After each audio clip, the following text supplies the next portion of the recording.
Salut à toi et bienvenue sur bossletmaths.com, ici Corinne Huette. Alors dans cette deuxième vidéo sur la factorisation, je vais t'expliquer comment factoriser une expression lorsqu'on ne voit pas de facteur commun. Cela va faire intervenir les identités remarquables que tu dois normalement connaître en seconde.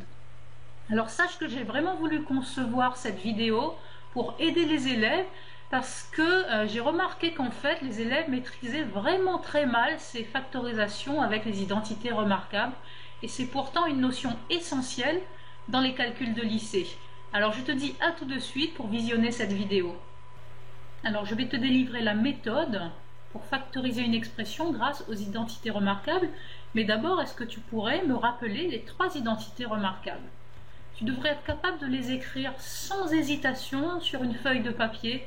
Si tu vois que tu hésites, il va falloir vraiment les apprendre par cœur. C'est essentiel. Alors, voici pour la première identité remarquable. Elle nous dit que a plus b au carré, c'est égal à a carré plus 2ab plus b carré. Pour la deuxième identité remarquable, on a la version soustraction a moins b au carré égale a carré moins 2ab plus b carré. Et enfin, la troisième identité remarquable, c'est en gros une combinaison des deux premières. On fait a plus b, facteur de a moins b, et cela va nous donner a carré moins b carré. Voilà, donc observe-les bien, retiens-les surtout. Qu'est-ce que ça veut dire factoriser avec une identité remarquable? Eh bien, tu dois savoir dans un premier temps que quand tu passes de la gauche à la droite, tu développes l'expression. C'est-à-dire que tu transformes ce produit, un carré ça veut dire fois lui-même, tu transformes ce produit en somme. Tu transformes un produit en somme. Quand tu fais l'action contraire, eh bien en fait, tu factorises. C'est-à-dire que tu transformes une somme en produit. Donc nous, comme on veut factoriser avec des identités remarquables, ce qui va nous intéresser, c'est de détecter une expression soit de cette forme-là, soit de cette forme-là, soit de cette forme-là. Et grâce aux formules des identités remarquables, on va pouvoir factoriser ces expressions. On regarde ça tout de suite sur un premier exemple. Tout d'abord, je vais t'expliquer comment factoriser une expression avec la première identité remarquable. Alors, je l'ai réécrite ici, mais à l'envers de ce que tu écris d'habitude, puisque je veux factoriser et non pas développer. Cela nous donne a carré plus 2ab plus b carré égale a plus b le tout au carré.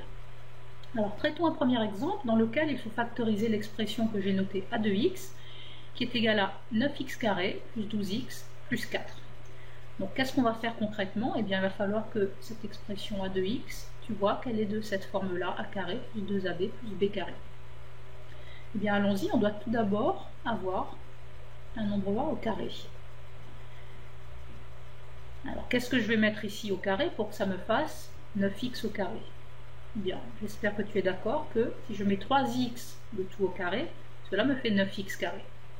Donc, qu'est-ce que ça veut dire? Ça veut dire que ce que j'ai appelé a, moi, ici, ce sera 3x. Je continue le travail. J'ai ensuite le terme plus 12x. Ce terme plus 12x, eh bien, il va falloir que je vois qu'il est de la forme plus 2ab, c'est-à-dire plus 2 fois a fois b. Sauf que a, je l'ai, c'est 3x.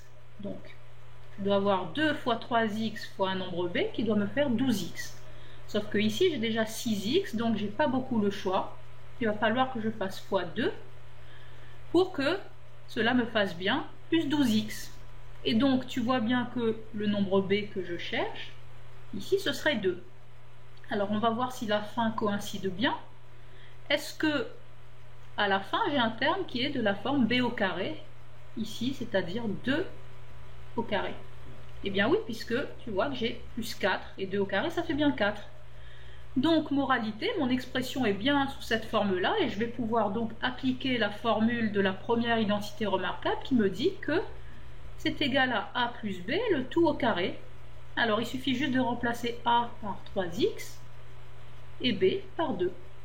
Voilà, donc mon expression a de x a été factorisée en 3x plus 2, le tout au carré. C'est comme cela que l'on procède pour factoriser une expression avec la première identité remarquable.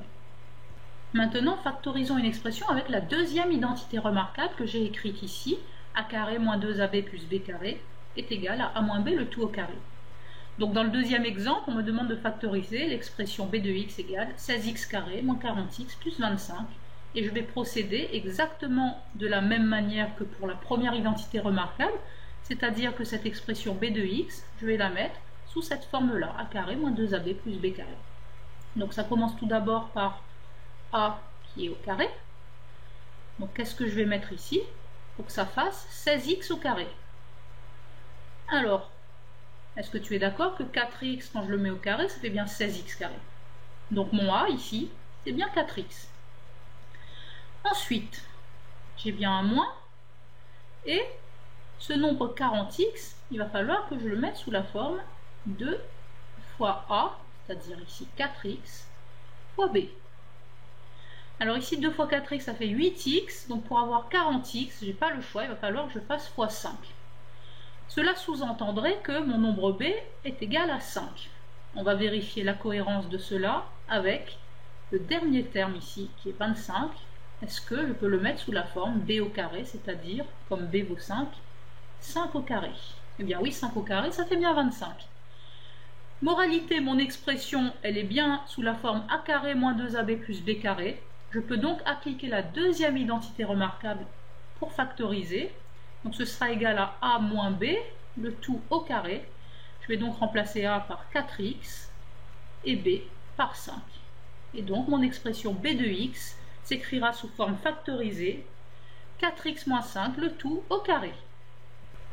Alors le plus compliqué, ça va être de factoriser avec la troisième identité remarquable. Alors pourquoi je dis que c'est le plus compliqué? Eh bien tout simplement parce que les élèves ne voient pas qu'il faut le faire.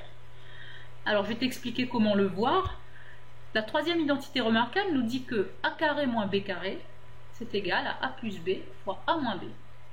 Donc pour pouvoir factoriser une expression avec la troisième identité remarquable, tu dois absolument avoir une différence, soustraction, de 2 carrés.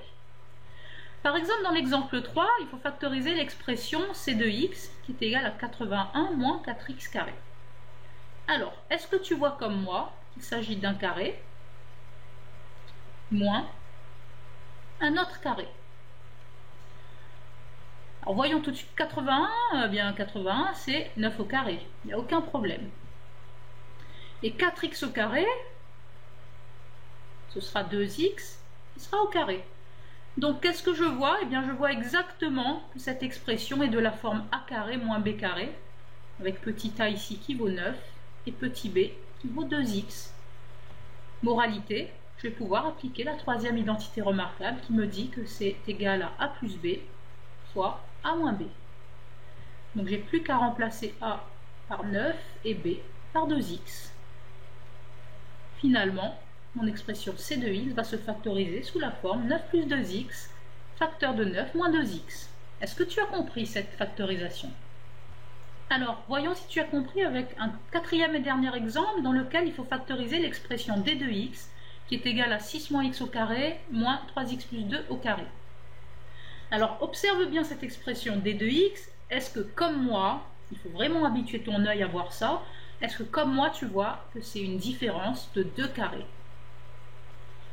Si tu le vois, eh bien, on va écrire la formule a carré moins b carré est égal à a plus b facteur de a moins b. Donc ici, on a bien a au carré moins b au carré. Donc il suffit d'appliquer cette formule-là. Alors, je te conseille de mettre des crochets pour faire a 6 moins x plus b 3x plus 2 en conservant leur parenthèse, facteur de la même chose avec une soustraction, c'est-à-dire a 6 moins x moins b 3x plus 2 en gardant leur parenthèse. Alors ensuite, dans chacun de ces crochets, je vais enlever les petites parenthèses. Tout simplement en regardant le signe qui se trouve devant chaque parenthèse. Alors on y va. Ici 6 moins x, j'ai aucun signe devant, donc c'est comme si que c'était un plus. Cela va me permettre d'enlever les parenthèses naturellement. Ici pour 3x plus 2, j'ai un signe plus devant, donc j'enlève les parenthèses naturellement. Ici 6 moins x, même chose, il n'y a rien devant, je peux enlever les parenthèses. Et ici 3x plus 2, attention, j'ai un signe moins devant, donc je vais changer tous les signes à l'intérieur de la petite parenthèse. Cela va me donner moins 3x, moins 2. Voilà, et il ne nous reste plus qu'à réduire chacune de ces parenthèses. Alors, moins x plus 3x, ici ça nous fait 2x. 6 plus 2, ça nous fait plus 8.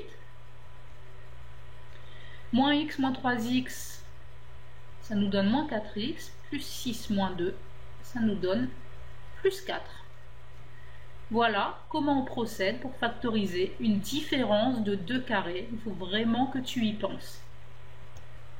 Alors l'expression d de x obtenue précédemment, eh bien figure-toi qu'on peut la factoriser encore davantage. Et donc pour aller plus loin, je vais t'expliquer comment factoriser d de x au maximum. Alors, d de x, on a trouvé que c'était égal à 2x plus 8, facteur 2, moins 4x plus 4. Ce que tu vas faire, c'est que tu vas prendre chacun de ces deux facteurs séparément et tu vas essayer de factoriser chacun de ces deux facteurs en essayant de voir un facteur commun. Donc ici, dans 2x plus 8, tu vois bien la somme de deux termes. Est-ce que dans ces deux termes, on n'a pas un facteur commun? Alors pour mieux le voir, je vais l'écrire sous la forme 2x plus 8 qui vaut en fait 2 fois 4. Ici, moins 4x plus 4, pour le moment, je le conserve. Alors, est-ce que tu es d'accord que dans ce premier facteur, cette première somme, j'ai le nombre 2 qui est un facteur commun? Si tu es d'accord, eh bien on va factoriser par 2. Donc je vais mettre 2 facteur de ce qu'il reste et il va me rester, tu observes bien, x plus 4. Ensuite ici, j'ai une multiplication. Et je vais procéder exactement de la même manière dans moins 4x plus 4. Donc tu vois bien une somme. Est-ce que dans chacun de ces deux termes, on aurait un facteur commun? Eh bien oui. On a le nombre 4 ici. Sauf qu'il ne faut pas oublier que le 4 qui est là à la fin, il est fois 1. Tu sais, c'est le coût du 1 invisible. Donc, si je choisis de mettre 4 en facteur, dans la parenthèse, je vais recopier ce qu'il reste. Il va rester ce moins x plus ce 1. Donc en facteur, on aura moins x plus 1.